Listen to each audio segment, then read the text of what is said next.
সবাইকে। আপনারা সবাই কেমন আছেন? আশা করি ভালো আছেন। আজকে অঘ্রায়ণ মাসের শেষ দিন, মানে আজকে হচ্ছে অঘ্রায়ণ মাসের সংক্রান্তি। আর প্রত্যেক বছরই অঘ্রায়ণ মাসের সংক্রান্তির দিনে ইতু পুজো হয়। এটা তো আমরা সবাই জানি। আর ছোটোবেলা থেকেই সেই ইতু পুজো করে আসছি। এটা সমস্ত মেয়েদের একটা ব্রত করতেই হয়। তাই আমি সকাল সকাল স্নান করে রেডি হয়ে গেছি ইতু পুজোর ঘট ভরবো বলে। মা তো ছাদে আলপনা দিচ্ছে, ইতুর ঘট রাখা হবে সেইখানটাতেই। আর যেহেতু এখানে পুকুর টুকুর নেই, তাই আমাদের বাড়ির যেটা ডাইরেক্ট কল, সেই ডাইরেক্ট কল থেকেই আমরা সবসময় সব পুজোরই ঘট ভরে নিই। আশেপাশে পুকুর থাকলে সেই পুকুর থেকে হয়তো ঘট ভরা হয়, কিন্তু যেহেতু আমাদের এখানে আশেপাশে পুকুর নেই, তাই এই ব্যবস্থা। এখন সেই ঘট নিয়ে তাই ওপরে চলে যাচ্ছি পুজোর স্থানে। তো ঘট যেখানে পাতা হবে সেই ঘটের নিচে কেচুরি গাছ আরও কী সব গাছ আমার ঠিকঠাক নাম জানা নেই, সেগুলো দিয়ে দিতে হয়। ও তার উপর ধান আর গোটা চাল ছড়িয়ে তার উপর ঘটটা পাততে হয়। আর পাশে রাখতে হয় গুগলি।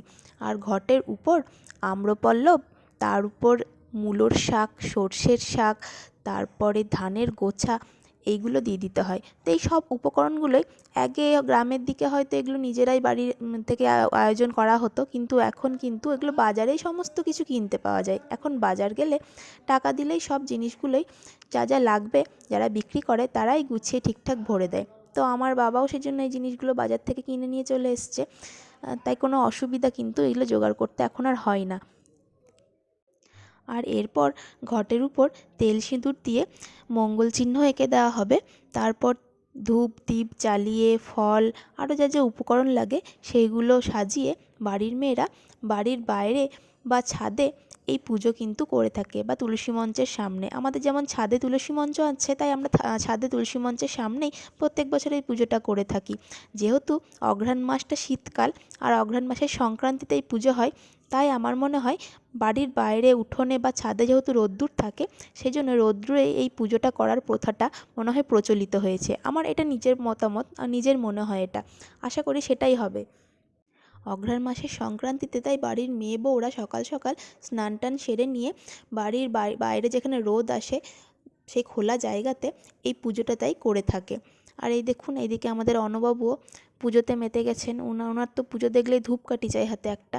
ধূপকাঠি জ্বালানোটা, ধূপকাঠি দেখানোটা ওনার একটা মানে বিশাল বড় কাজের মধ্যে পড়ে। তাই ধূপকাঠি যখন বেরিয়ে গেছে ওনাকে তো নিতেই হবে হাতে একটা। তাই এখন অনুবাবু হাতে ধূপকাঠি নিয়ে এখন ধূপকাঠি দেখাচ্ছে। আর ধূপকাঠিটা কিন্তু গোটা দিলে মানে শুধু প্লেন দিলে হবে না, ওকে কিন্তু ধূপকাঠিটা জ্বালিয়ে দিতে হবে। তো আমার তো ভীষণ ভয় লাগে ওকে জ্বলন্ত ধূপকাঠি দিতে। ও কিন্তু ছ্যাঁকাও খেয়েছে, তবুও কিন্তু দমে যায়নি। তো যাই হোক, ও নিজের মতো কাজ করছে আর আমরা এদিকে পুজো শুরু করলাম।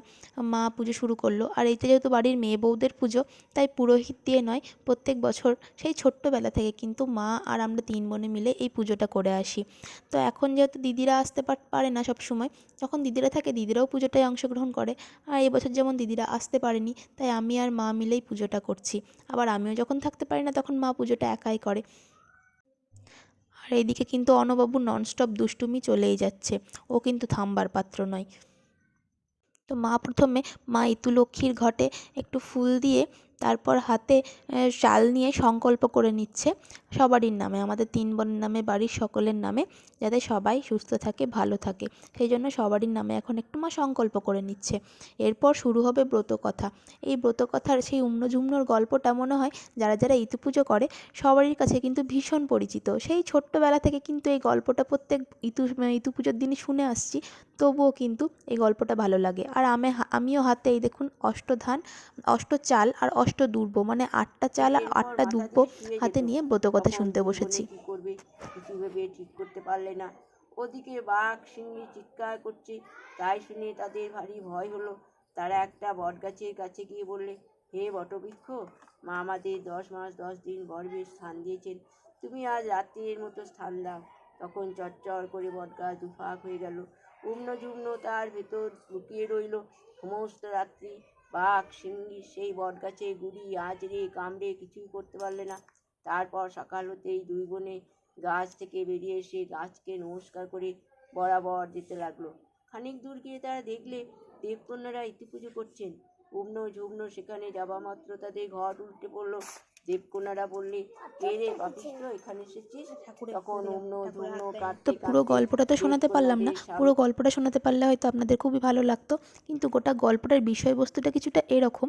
অম্ন ঝুম্ন নামে দুটো বোন, যাদের বাবা তাদেরকে বনবাসে দিয়ে আসবে, কিন্তু তারা ইতু মায়ের পুজো করে সেখান থেকে মুক্তি পাবে। বিয়ের পরও বিভিন্ন প্রবলেম হবে তাদের, তারপর তারা ইতু পুজো করে সেই সমস্ত সমস্যার সমাধান বার করবে। তো এরকম কিছুটা গল্পটা। তো গল্প কথা শোনা সম্পূর্ণ হয়ে গেছে। তো আমি এখন ইতু লক্ষ্মীর ঘটে যে হাতে যে চাল আর দুব্বটা নিয়ে বসেছিলাম সেটা দিয়ে দিলাম। তারপর মা ইতু লক্ষ্মীকে 3 বার জল দিতে হয়, তো সেই জলটা এখন দিয়ে দিচ্ছি। এরপর মা ইতু লক্ষ্মীকে প্রণাম করে প্রসাদ খাওয়া হয়।